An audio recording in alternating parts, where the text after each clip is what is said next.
Thomas Sowell is one of the greatest philosophers of our time, yet he isn't even mentioned among the 100 most influential African Americans in Ebony magazine.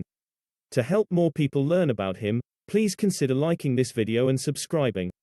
To get useful materials about Dr. Thomas Sowell, please visit the website. Thank you, and let's begin.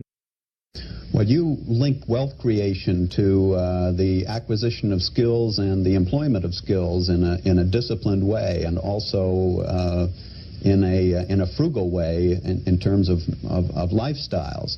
But others would attribute the generation of poverty, the obverse of wealth, to colonialism, imperialism, exploitation, economic exploitation. How do you handle those arguments? Well, insofar as those arguments are meant seriously, you can simply look at evidence. Insofar as they're purely political arguments, they're saying what people want to hear. Obviously, there are people who would much rather hear that than to hear the other, because if you think that's the problem, then there's not only a quicker solution, but there's a more emotionally and morally satisfying solution. Namely, you fight against the exploiters and so on. If you look at the Third World, for example, those parts of the Third World where the imperialist powers have come in have typically been the more advanced parts of it. They've been the most prosperous ones. Even if they weren't prosperous before they got there, they became the more prosperous parts.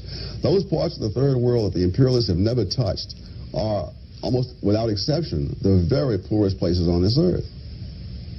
So you don't find any explanation for poverty and colonialism? The reverse, perhaps? Oh, absolutely. When the Romans, for example, invaded the British Isles, they conquered the southern part of Britain, but they never conquered Scotland. And for centuries thereafter, perhaps for 1,000 years thereafter, Scotland was far behind England in economic and cultural development, because England had the advantage of tying into the whole Roman civilization, and everything that it had created, to some extent, percolated down through the British. That doesn't mean the British were happy with the Romans being there. 1,000 years later, Churchill could say, we owe London to Rome. But that's 1,000 years later, and Churchill didn't have to go through what those people went through. So I'm not saying that this is good for the people who were there, but in the longer run, of course, England became what it was because the Romans came. And Scotland finally developed only after England conquered Scotland. And then the culture that developed in England then could spread into Scotland as well. Well, does this suggest then that in addressing poverty in today's world, there ought to be a latter-day reincarnation of imperialism or colonialism in some form? No, because I think politically it's impossible. I hear from various parts of some independent nations, they say that they were better off under colonialism and so on. That isn't in the cards. The people who are in the imperialist nations don't want to take on that. But some would say that there is the functional equivalent of that in the operation of the multinational corporation today. Do you see that, the operation of the multinational corporation, as help or hindrance to the generation of wealth in developing countries? Well, in those countries, the multinational corporations very often not only pay more money than the local industry pays, but it brings in skills that don't exist and creates industries that never were there before. To that extent, I think they are a source of the transmission of international human capital. To that extent, yes. Now, this excerpt is taken from the book, Intellectuals and Race, by Dr. Thomas Sowell.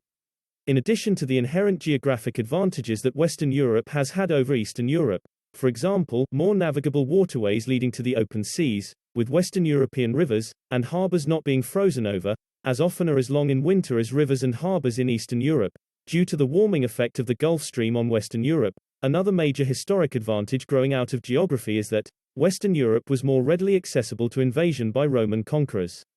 Despite the ruthless slaughters in those conquests and the subsequent brutal oppressions by the Roman overlords, among the lasting advantages which the Roman conquests brought to Western Europe were Roman letters, so that Western European languages had written versions centuries before the languages of Eastern Europe did.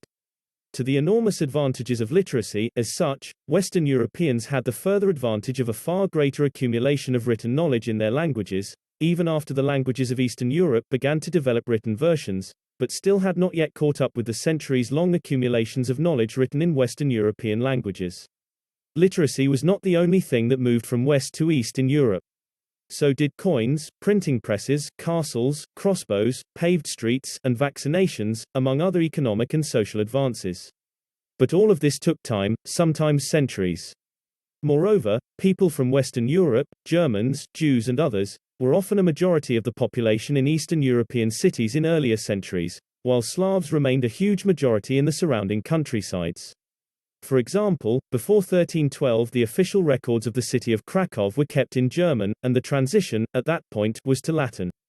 Only decades later did Poles become a majority of the population in Krakow. The towns of medieval East Central Europe were often cultural enclaves of foreigners, again, mostly Germans, but with many Jews as well and, in the Balkans, Greeks and Armenians, joined in later centuries by Turks. In short, there has been for centuries, not only a disparity between the opportunities and advances in the two halves of Europe, but great disparities within Eastern Europe itself, between the indigenous peoples of the region, and the transplanted Western Europeans living in Eastern Europe, the Baltic and the Balkans. Neither genes nor discrimination are necessary to explain this situation, though some intellectuals and politicians have chosen to claim that the differences have been due to race and others have chosen to blame social injustices. Many other racial and other groups in many other parts of the world have likewise ended up with large disparities in opportunities and achievements, for reasons that range across a wide spectrum and cannot be reduced to genes or injustices. Thank you for watching this presentation to the end.